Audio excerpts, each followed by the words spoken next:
बिस्मिल्लाहिर्रहमानिर्रहीम। हाँ जी दोस्तों, की हाल आ? ठीक हो दोस्तों? साडी अज दी वीडियो पट्ठियां दा खचाओ, पट्ठियां दा ढीलापन, पट्ठियां दे विच दर्द होना, अज़लात दा सुकड़ जाना, अज़लात दा ढीला हो जाना, मरीज़ नूं पट्ठियां दी तकलीफ होना, बुखार दे तो बाद अक्सर पट्ठियां दा खचाओ हो जांदा है, जां किसी बीमारी तो बाद पट्ठियां दा खचाओ हो जाना, हार्ड वर्किंग करन नाल, सख्त काम करन नाल, मजदूर तबका उन्हां दा पट्ठियां दा खचाओ हो जाना। अजकल सर्दी दा मौसम आ, इहदे नाल भी पट्ठियां दा खचाओ हो जांदा है।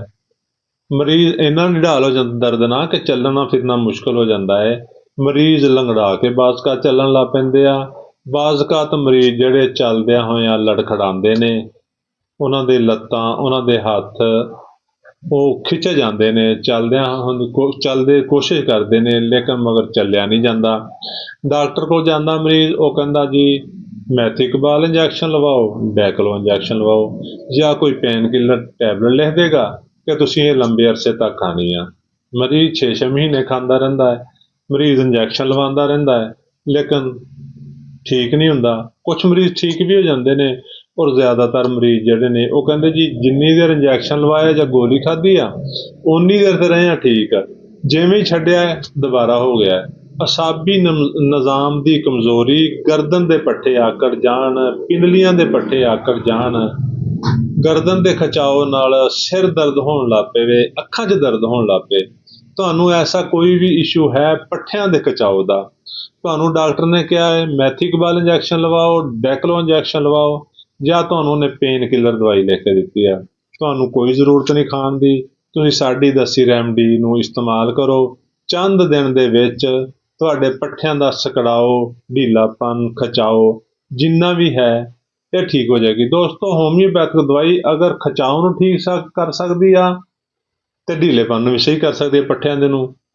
ਤੇ ਦੋਸਤੋ, ਹੋਮਿਓਪੈਥਿਕ ਦਵਾ ਜੈਲਸੀਮੀਅਮ 200 ਤਾਕਤ ਦੇ ਵਿੱਚ ਲਓ, 5 ਕਤਰੇ ਰੋਜ਼ਾਨਾ 2 ਘੁੱਟ ਪਾਣੀ 'ਚ ਪਾ ਕੇ ਪੀਓ। ਜੈਲਸੀਮੀਅਮ 200 ਤਾਕਤ ਦੇ ਵਿੱਚ 5 ਕਤਰੇ ਰੋਜ਼ਾਨਾ 2 ਘੁੱਟ ਪਾਣੀ ਦੇ ਵਿੱਚ ਪਾ ਕੇ ਪੀਓ।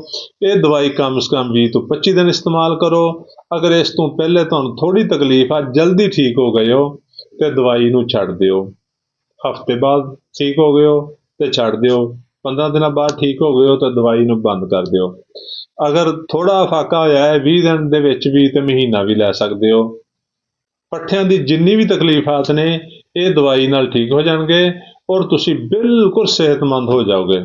ਇੱਥੇ ਤੱਕ ਕਿ ਪੱਠਿਆਂ ਦੀ ਖਿਚਾਓ ਨਾਲ ਅਗਰ ਮਰੀਜ਼ ਹਰ ਟਾਈਮ ਗਨੂਦਗੀ 'ਚ ਪਿਆ ਰਹਿੰਦਾ ਹੈ, ਲੇਟਿਆ ਰਹਿੰਦਾ ਹੈ, ਕੰਮ ਕਰਨ ਨੂੰ ਦਿਲ ਨਹੀਂ ਕਰਦਾ, ਔਰ ਉਹ ਇੰਨਾ ਐਕਟਿਵ ਹੋ ਜਾਏਗਾ ਕਿ ਉਹ ਆਪਣੇ ਸਾਰੇ ਕੰਮ ਤਰਤੀਬ ਨਾਲ ਕਰਨਾ ਸ਼ੁਰੂ ਕਰ ਦੇਗਾ ਔਰ ਉਹਦੇ ਪੱਠਿਆਂ ਦਾ ਖਿਚਾਓ ਦਰਦ ਖਤਮ ਹੋ ਜਾਏਗਾ।